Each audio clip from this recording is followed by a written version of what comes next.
Finally, Valve has pulled the trigger and CSGO is now free to play.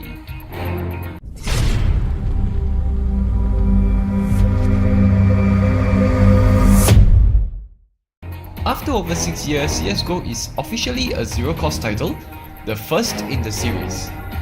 Honestly, this isn't much of a surprise because TF2 or Team Fortress 2 went down the same path and now we've got to have money. I'm not going to talk much about the Battle Royale here, although the hype's everywhere, because Valve's been pretty late to board the VR train and we are all familiar with how things work.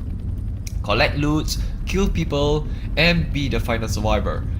Except for a few changes, which are that you could buy weapons and have drones deliver them to you, and plant C4s for the sake of blowing stuff up. The rest of the gameplay will explain. Now after reading the latest changes on the CS blog, everywhere is just exploding with this news. If you legally own or purchase CSGO before the update, your account gets Prime status immediately. There's no need to level up to 21 anymore, and this applies to all accounts that purchase CSGO after this update. For those who don't know, Prime status is like a security layer which allows you to play CSGO with other Prime players to lessen the chances of meeting cheaters. Honestly, I find this to be a pretty bad idea. While the amount of players spiked right after the update went live, even surpassing Dota 2, this marks the beginning of the cheaters' haven.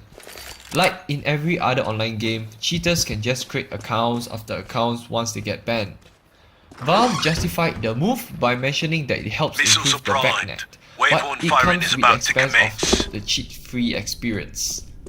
This might be good news for Valve CSGO to the rest of the market, but new players might struggle with cheaters along the way. Even before the game went free to play, I had a fair share of cheaters, although not too common with the occasional wall hacks.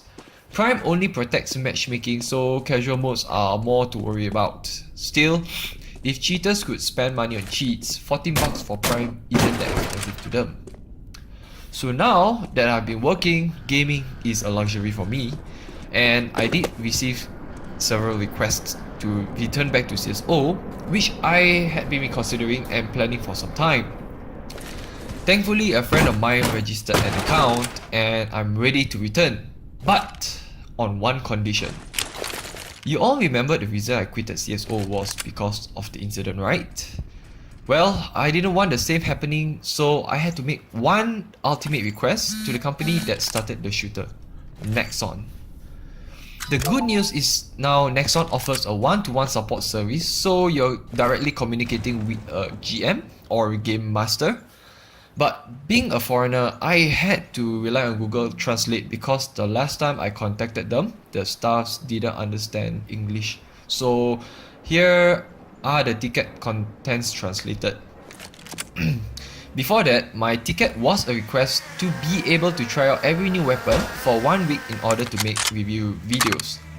In fact, I didn't mind if they didn't have to be permanent, so it seemed reasonable. Hi! It is GM Andrew who wants to be Cass's vitamin. Huh? It is not possible to support it separately as mentioned above. Please note that this applies equally to other Kasi-sama. So there we have it. There won't be any sponsorships for now, even if there are other players requesting for the same thing. Pretty sad after playing the game for 10 years, spent a truckload of money, got my account wiped out, got sponsored on CS2 by another team, had the game shut down, and ultimately failed to make a return. Now, it's obvious that being a CSO YouTuber is very expensive. The game releases new weapons roughly once a month, and they are not sold in shops for a fixed price. You have to gamble, and God knows how much you got to throw money until the weapon finally resides in your hands. Now, I'm working and saving up for my future, so there's no way I'm going back to the good old days of recklessly spending just for some short-lived joy. I know this isn't what we all expected, but Nexon has their free advertisers who are already doing the job for them without any form of incentives as far as I know. Let's discount the recent CSO GS because they are trying to promote CSO, but I'm just saying like those, you know, hardworking YouTubers who have been releasing gameplay videos, weapon reviews, whatnot. You always can find them. Diamond doesn't on YouTube.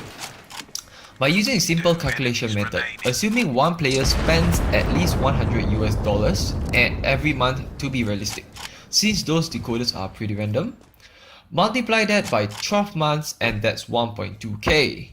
And what happens when the game shuts down or everything goes poof? Zero returns.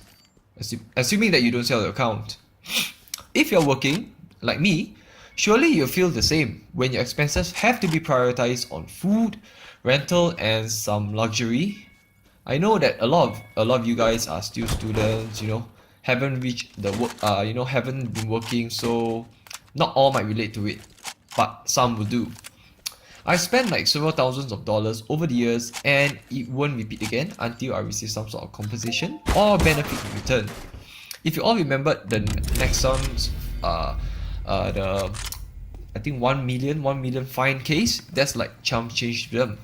Because just the game alone, CSO has really netted like how many millions to billions in profit over the years, and that's just CSO. We forgot to bring in like Maple Story, Mabinogi Heroes. Yeah, so it remains undecided if I were to return. I hope Nexon would reconsider, although chances are pretty slim.